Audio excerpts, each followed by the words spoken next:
क्या कौवा मुस्तकबिल के बारे में जानता है?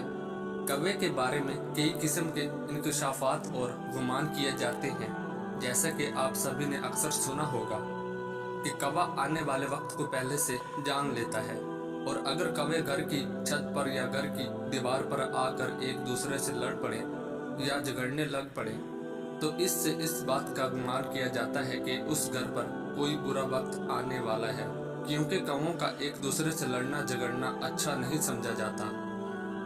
इसी तरह अगर दोपहर से पहले कौवा आपके घर की दीवार पर या छत पर अकेला बोलना शुरू कर दे, तो ये समझा जाता है कि आने वाले दिनों में आपके लिए खुशखबरी है।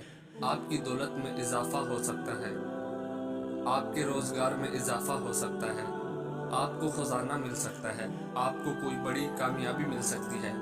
या बाज लोग ये भी गुमान करते नजर आते हैं कि उस घर में कोई मेहमान आने वाला है। अगर कोई कौवा अचानक मुंह में रोटी का टुकड़ा लिए नजर आ जाए, तो समझे कि आपकी कोई बड़ी ख्वाहिश पूरी होने वाली है। अगर कौवा किसी भी आदमी के सर पर बैठकर चोंच मार दे, तो उसके दिन अच्छे आने वाले होते हैं, और अगर कौवा उसके सर पर बैठ जाए तो उसके लिए बुरा वक्त करीब होता है। इन तमाम बातों में किस हद तक सदाकत है? हमारे प्यारे आका सल्लल्लाहु अलैहि वसल्लम ने इस बारे में क्या फरमाया है, और ये बातें फैलाई क्यों गई हैं? क्योंकि गांव में अक्सर लोग इन बातों पर बेहद यकीन करते नजर आते हैं। अगर इनसे पूछा जाए कि इन बातों का आपको किसने बतलाया, तो वो कहते हैं कि हमारे बुजुर्गों ने आजमाया हुआ है। ये हकीकत है, ऐसा ही होता है। यहीं पर एक नुक्ता नज़र आप सभी के साथ ये भी शेयर करते चलें कि जैसे कई लोगों का ये गुमान है कि हमारे बुजुर्गों का आजमूदा है, या हमारे बुजुर्गों ने ये बात कही तो सच कही। इस बारे में मैं सिर्फ इतना कहना चाहूँगा कि कुफार दीन हक का पैगाम सुनकर इसे इसलिए झुटला देते थे कि हमारे बाप दादा इस बात पर अमल करते थे, तो हम भी यही करेंगे, और दीन हक को झुटला देते थे, हालांकि वो लोग सरासर गुमराही के रास्ते पर थे। वैसे तो और भी बहुत सारे परिंदे हैं जो घरों पर आते हैं, तो ज्यादातर लोग कौवे के बारे में ऐसे सवालात क्यों करते हैं? इन सब सवालों के जवाबात आप सभी के साथ शेयर करने से पहले आपके साथ कौवे की हिस्ट्री आप सभी के साथ शेयर करते चले कि आखिर इस परिंदे की हिस्ट्री क्या है, जिससे आपके लिए आज के टॉपिक को समझना और भी आसान हो जाएगा। कौवा बहुत चालाक परिंदा होता है। उसकी नज़र बहुत तेज होती है, जो उसे खुराक और दुश्मनों से आगाह करती है। ये कौवा ही वो वाहिद परिंदा है जिसने इंसान को मुर्दा दफन करना सिखाया, इंसान की लाश को मिट्टी में दफनाना सिखाया।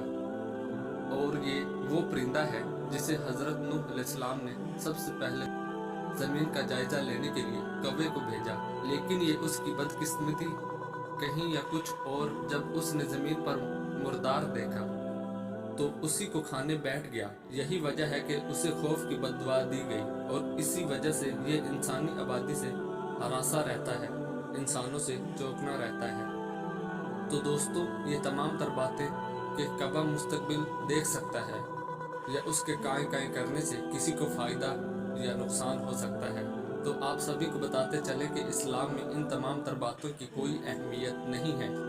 मौजूदा दौर में पाकिस्तान में इन बातों पर अभी भी यकीन किया जाता है, और बहुत सी ऐसी चीज़ें हैं जिनको बदशगुनी की इलामत कह दिया जाता है। अब्दुल्ला बिन मसूद रज़ियल्लाहु ताला अन्हु से रवायत है कि रसूल अल्लाह सल्लल्लाहु अलैहि वसल्लम ने फरमाया, बदशगुनी शिर्क है। आप सल्लल्लाहु अलैहि वसल्लम ने 3 मरतबा फरमाया, और हम में से हर एक को कोई न कोई वहम हो जाता है, लेकिन अल्लाह ताला तवक्कुल की बरकत से उसे दूर कर देता है। आखिर में आपको एक बात बताना ज़रूरी समझते हैं कि सिर्फ अपने अल्लाह पाक पर यकीन कामिल कर लें, मुकम्मल तवक्कुल रखें, और जो कुछ भी होता है कि जो कुछ भी होगा वो अल्लाह ही की तरफ से होगा। जब आपका यकीन पुख्ता हो जाएगा, तब इंशाल्लाह आप इन सब चीज़ों, तोहम परस्ती, बदशगुनी, बद एतकादी से इंशाल्लाह निकल जाएंगे। यकीन करें, ज़िंदगी हल्की फुल्की महसूस होना शुरू हो जाएगी, जिसकी शर्त सिर्फ ये है कि रब्बे जुल जलाल पर मुकम्मल एतमाद, यकीन और तवक्कुल रखें। اگر آپ اپنی آواز کو خوبصورت بنانا چاہتے ہیں تو نہار منہ نیم گرم شہد چاٹ لیا کریں۔ ناک پر تیل لگا لینے سے ڈپریشن کم ہوتا ہے۔ باوضو رہنے سے دولت اور رزق میں اضافہ ہوتا ہے۔ کلونجی، انڈے کی زردی، ساگودانہ، ان چیزوں کو نہار منہ شہد کے ساتھ کھایا کریں اور ساتھ نیم گرم دودھ بھی پئیں۔ چند دنوں کے استعمال سے مردانہ طاقت اتنی کہ 4 بیویاں رکھنی پڑیں گی۔ دودھ میں سیب کا رس شامل کر کے پینے سے چہرے پر نکھار آتا ہے۔ دار چینی کی چائے بنا کر پینے سے پیٹ کی رسولی ختم ہو جاتی ہے۔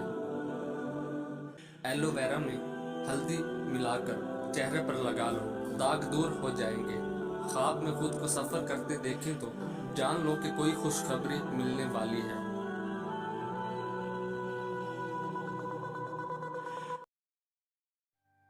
پرسکون رہنا چاہتے ہو تو اپنی کامیابی پر یقین ایسے رکھو جیسے تم رات کے بعد صبح ہونے کا رکھتے ہو۔ جو لوگ درست چیزوں کو پہچاننے میں ناکام رہتے ہیں، ان کا ہر دن ایک ہی جیسا ہوتا ہے۔ صبح کا وقت محدود ہوتا ہے۔ اس محدود وقت میں اپنی صحت کی سرگرمیوں پر توجہ دیں۔ موجودہ لمحات کو خوشگوار بنانے سے زندگی کا معیار بہترین بن سکتا ہے۔ ذہنی سکون کا تناؤ تمہاری صحت بگاڑ سکتا ہے۔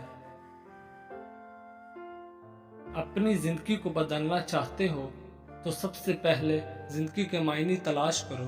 اپنے شوق کو اپنا ہنر اور پیشہ بنا لو۔ اپنے معیار میں بلندی چاہتے ہو تو اپنے خوابوں کو کبھی مرنے نہ دو۔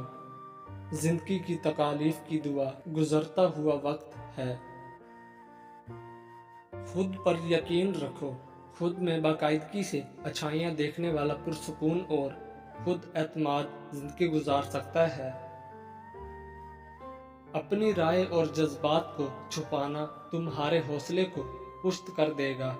وقت پر سونا تمہیں بہترین بنا دے گا۔